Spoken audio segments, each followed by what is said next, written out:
তুমি সুদের টাকায় প্রাসাদ গড়, ঘুষ ছাড়ো না, দিন দুঃখী না খেয়ে মরে খবর রাখো না। ঠিক কিনা বলো? তুমি ঘুষকে বিচার করো সাজিয়া প্রধান, তুমি কেমন মুসলমান, কেমন মুসলমান, তুমি কেমন মুসলমান।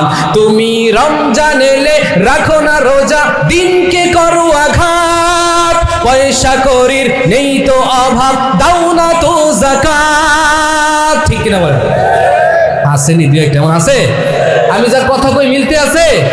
তুমি রমজান এলে রাখো না রোজা, দিনকে করো আঘাত, পয়সা করির নেই তো অভাব, দাও না তো যাকাত। তুমি ইমানদারির বড়াই করো, নেই তোমার ঈমান, তুমি কেমন মুসলমান, কেমন মুসলমান, তুমি কেমন মুসলমান। ঠিক কিনা বলেন?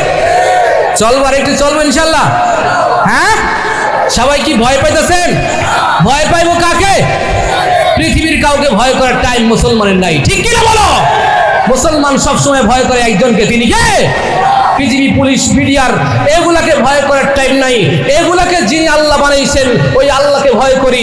দুনিয়ার নাস্তিক আর বেঈমানের সামনে মুসলমান সব সময় স্পষ্ট এই বাক্য দিবে, ও নাস্তিক আর বেঈমান, তোমাদের দিন শেষ হয়ে গেছে। স্বাধীন দেশের ভিতরে আবার যদি আমার নবীকে নিয়া, আমার আল্লাহকে নিয়া, ইসলাম নিয়া, কোরআন নিয়া, হাদিস নিয়া, মসজিদ মাদ্রাসা নিয়া কোন প্রকার কটূক্তি